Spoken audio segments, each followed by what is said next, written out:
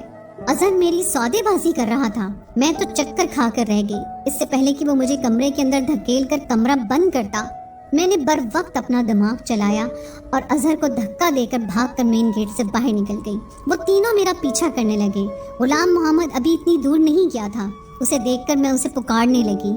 اس نے پلٹ کر مجھے دیکھا۔ میں بھاگتے ہوئے اس کے پاس پہنچی تھی۔ میرے پیچھے اس وقت 3 مرد بھاگ رہے تھے۔ رات کا اندھیرا چھا گیا تھا۔ وہ جگہ بھی سنسان تھی جہاں اظہر نے ہمیں بلایا تھا۔ میں ڈری سہمی غلام محمد کے پیچھے جا چھپی۔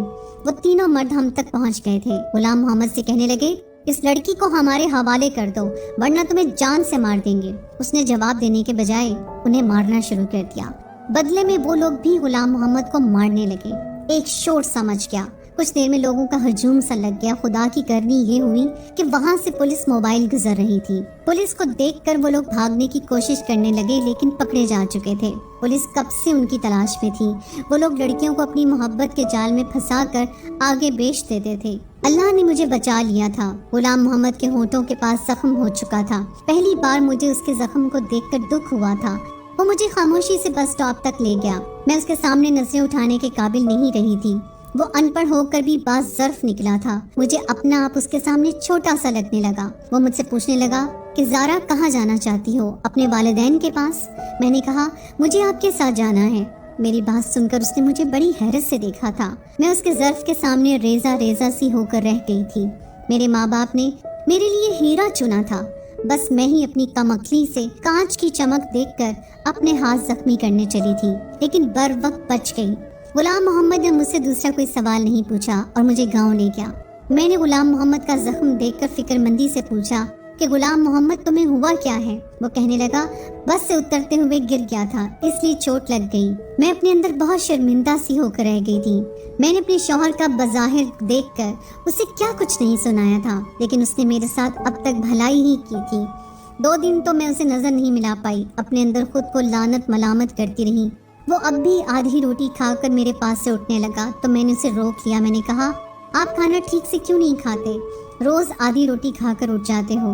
میری بات پر غلام محمد نے مجھے حیرت سے دیکھا تھا، پھر اٹھ کر نہیں گیا، چپ چاپ کھانا کھانے لگا۔ اب میں خیال رکھنے لگی تھی، اندر سے تو میں ٹوٹ چکی تھی، اس لیے اپنے شوہر کے سامنے جھک کر اپنی غلطی کا اعتراف کرنا مجھے مشکل لگ رہا تھا۔ میں چاہتی تھی کہ وہ مجھے خود سے معاف کر دے، لیکن وہ چپ تھا۔ رات کو دیر کمرے میں آتا اور زمین پر چادر بچھا کر لیٹ جاتا۔ ایک دن میں نے اپنی ساری ہمت مجتمع کر کے اس کے سامنے بیٹھ گئی۔ میں نے کہا غلام محمد مجھے معاف کر دیں، میں نے آپ کو سمجھنے میں غلطی کر دی۔ ہیرا چھوڑ کر میں کانچ کا سودا کرنے چلی تھی۔ میں روتے ہوئے اپنی غلطی کا اعتراف کر رہی تھی، لیکن وہ اب بھی خاموش تھا، کچھ نہیں بولا، نہ ہی مجھے چپ کروایا۔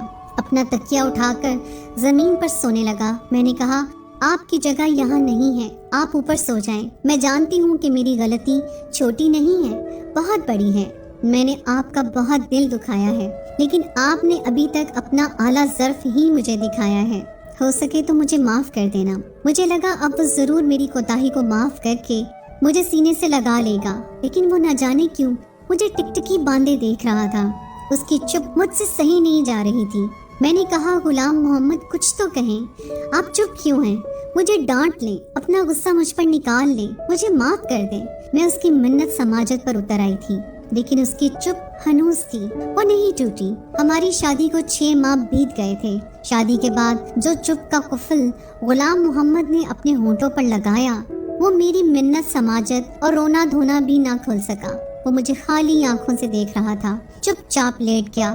صبح چند کاغذات میرے ہاتھ میں تھما دیے، مجھ پر تو گویا آسمان گر پڑا تھا۔ میں تڑپ تڑپ کر رونے لگی، کہنے لگی غلام محمد مجھے طلاق مت دو۔ میں اس کے سامنے رونے بلکنے لگی، کہنے لگا تم پڑھی لکھی ہو، اسے پڑھ کر سائن کر دینا۔ یہ کہہ کر کمرے سے باہر نکل گیا۔ مجھے نہیں معلوم تھا کہ مرد کے دل سے اتر جانے کے بعد عورت اپنی غلطی پر جتنی چاہے معافی مانگ لے، اسے وہ عزت پھر سے نہیں ملتی، یا شاید مرد سب کچھ سہ لیتا ہے، بس دوسرا مرد برداشت نہیں کر سکتا۔ میں وہ کاغذات کو ہاتھ میں لے کر پھوٹ پھوٹ کر روتی رہی۔ میری اتنی ہمت نہ ہوئی وہ کاغذ پڑھوں۔ میں نے سوچ لیا تھا کہ رات کو غلام محمد کے پاؤں پڑھ کر معافی مانگ لوں گی، لیکن طلاق نہیں لوں گی۔ رات کو جب وہ کمرے میں آیا تو میں اس کے پاؤں میں بیٹھ گئی، گڑ گڑا کر اس سے معافی مانگنے لگی۔ اس نے مجھے دونوں بازوؤں سے پکڑ کر کھڑا کیا، کہنے لگا تم کاغذ پڑھ لیتی تو یوں نہ روتی، وہ طلاق نامہ نہیں ہے۔ پھر دراز سے نکال کر مجھے کاغذ پکڑا دیے۔ میں نے آنسو پونچھ کر جب کاغذ دیکھے تو وہ زمین کے کاغذات تھے جہاں وہ ہل چلاتا تھا۔ اپنے حصے کی ساری زمین وہ میرے نام کر رہا تھا۔ میں نے حیرت بھری نظروں سے دیکھا کہ وہ اپنا سب کچھ مجھے کیوں سونپ رہا ہے۔ میں نے کہا غلام محمد یہ سب میرے نام کیوں کر رہے ہیں؟ کہنے لگا اس لیے کہ تم میری بیوی ہو، میں کل شہر جا رہا ہوں، کچھ دن کے بعد لوٹوں گا۔ غلام محمد نے میرے لاکھ منع کرنے پر مجھے سائن کروا دیے۔ اگلے روز وہ شہر چلا گیا۔ 4 دن میں نے بڑی بے صبری سے اس کا انتظار کیا تھا۔ وہ واپس تو آیا لیکن گھر میں کوحرام سمجھ گیا تھا۔ شہر سے غلام محمد کی میت گاؤں آئی تھی۔ میری تو دنیا ہی اجڑ گئی تھی۔ اس کا ایک شہری دوست اس کی میت لے کر آیا تھا۔ اسی نے بتایا کہ پچھلے 2 ماہ پہلے ہی غلام محمد کو معلوم ہوا کہ اسے کینسر ہے، وہ زیادہ دن نہیں بچ سکے گا۔ نہ جانے پچھلے 6 ماہ سے کون سا عمل اسے کھائے جا رہا تھا جس کا نتیجہ اس کی جان ہی لے گیا۔ مجھ پر تو غشی کے دورے پڑنے لگے تھے۔ 2 دن بعد میں نے کچھ ہوش سنبھالا تو ایک خط مجھے میری ساس نے دیا۔ کہنے لگی زارا یہ غلام محمد کے دوست نے دیا ہے، کہہ رہا تھا غلام محمد نے تمہارے نام بھیجا ہے۔ یہ سن کر مجھے حیرت کا جھٹکا لگا تھا۔ میں نے اپنی ساس سے کہا کہ خالہ غلام محمد تو ان پڑھ تھا، پھر خط کیسے لکھا؟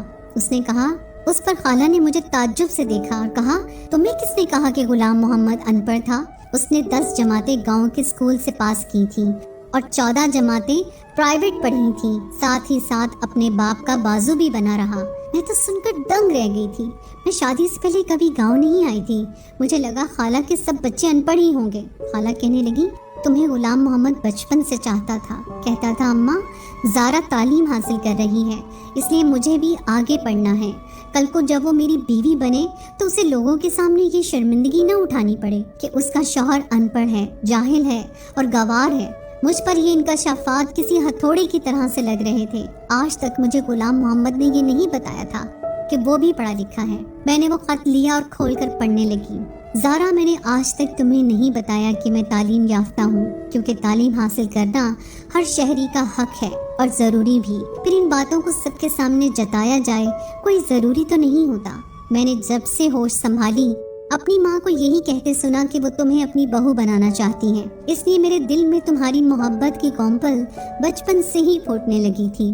جیسے جیسے میری عمر بڑھتی رہی میری محبت بھی پروان چڑھتی رہی۔ کب میری محبت ایک تناور درخت کی طرح میرے وجود میں اپنی جڑیں پکڑ چکی تھی، مجھے اندازہ ہی نہیں ہوا۔ مجھے جب بھی اماں یہ کہتی زارا پڑھ رہی ہے تو مجھے بھی پڑھائی کا شوق ہونے لگا۔ جب وہ یہ کہتی زارا کو کھانے میں یہ پسند ہے، مجھے وہی چیز کھانے میں اچھی لگنے لگی۔ میں شاید غلطی سے تم سے عشق کر بیٹھا تھا زارا، اس لیے شادی کی رات تمہارے منہ سے سب باتیں سن کر مجھ سے برداشت ہی نہیں ہوا۔ میں نے آج تک کبھی آنسو نہیں بہائے تھے، رونا تو بہت دور کی بات ہے، ہر حالات کا ڈٹ کر مقابلہ کیا تھا، لیکن اس دن تو میں ٹوٹ کر ہی رہ گیا تھا۔ مرد سب کچھ سہ سکتا ہے، لیکن اگر لڑکی شادی کی پہلی رات یہ کہہ دے کہ وہ شوہر کے بجائے کسی اور سے محبت کرتی ہے تو شوہر کا مان اعتبار چکنا چور ہو جاتا ہے۔ میں بھی ٹوٹ چکا تھا، پھر میں نے تم سے محبت بھی بہت ٹوٹ کر کی تھی، اس لیے جب تم میرے سامنے اپنے عاشق سے باتیں کرتی، ایسی باتیں جن پر شوہر ہونے کے ناطے میرا حق تھا، تو میرا دل خون کے آنسو روتا تھا۔ کب یہ غم مجھے کینسر میں مبتلا کر گیا مجھے پتہ نہ چل سکا۔ میں نے اپنی ساری جمع پونجی تمہارے نام کر دی کہ کہیں میرے مرنے کے بعد تمہارے ساتھ کوئی حق تلفی نہ کر سکے۔ تم آزاد ہو زارا، پوری عزت کے ساتھ تمہیں کوئی بھی اپنا سکتا ہے۔ میری محبت شاید میرا مسئلہ تھی، اس لیے قبر تک میرے ساتھ جائے گی۔ خط پڑھتے ہوئے میں زاروں کے تار رو رہی تھی۔ یہ میں نے کیا کر دیا، کیوں کر دیا؟ میں نے سوچا سمجھا کیوں نہیں؟ میری بے اتنائی نے میرے شوہر کی جان لے لی۔ میں دھاڑے مار مار کر رونے لگی۔ میری ساس مجھے دیکھ کر گھبرا سی گئی، کہنے لگی زارا ایسا کیا لکھ دیا تھا اس نے؟ میں کیا جواب دیتی، کیا کہتی کہ میں نے کیا کھو دیا ہے؟ مجھے عقل تب آئی جب میں خالی اور تہہ دامن رہ گئی تھی۔ میں روتے ہوئے خود کلام تھی، کاش غلام محمد تمہاری جگہ میں مر جاتی۔ غلام محمد تم نے مجھ جیسی خود غرض سے کیوں محبت کر لی؟ کاش کہ تم زندہ رہتے، تمہارے بدلے میں مر جاتی۔ میرے آنسو نہیں رک رہے تھے، میں ہذیانی کی کیفیت سے گزر رہی تھی۔ ایک وفا غلام محمد مجھ سے نبھا کر